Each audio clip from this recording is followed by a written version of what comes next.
இறைவனுக்கு நன்றி. Hi friends, good morning.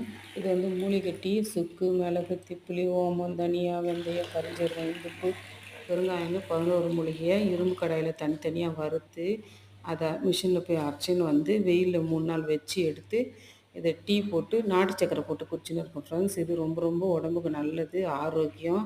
நீங்கள் காஃபி, டீ, பாலெல்லாம் குடிச்சிங்கன்னா ஜங்கு வயிற்றில் வந்து ஜீரணத்தன்மையை குறைச்சி மோஷன் ஃப்ரீயாக வராது. ஆனால் இந்த டீயை குடிச்சிங்கன்னா ஜீரணம் நல்லா ஆகும், தொப்பை குறையும், கெட்ட கேஸையே தங்க விடாது வயிற்றில், நல்லா ஜீரணம் ஆகும். தொப்பை இருக்கிற எல்லாருமே 3 நாளில் தொப்பை குறைஞ்சிடும் இந்த டீ குடித்தா. இது வந்து ரொம்ப எனர்ஜியாக இருக்கும். படிக்கிறவங்களுக்கு, வேலை செய்கிறவங்க ரொம்ப டயர்டாக இருக்கிறப்போ இந்த டீ போட்டு குடித்தா நல்லா தெம்பாக இன்னும் கொஞ்சம் நேரம் நல்லா எக்ஸ்ட்ரா வேலை செய்ய முடியும். ஆரோக்கியமாக வச்சுக்கணும் நம்மள. எந்த கெடுதலும் வாதம், பித்தம், கபம் 3த்தையும் சமநிலையிலேயே வச்சுருக்கோம் ஃப்ரெண்ட்ஸ். இந்த டீயை குடிங்க, நல்லா இருங்க.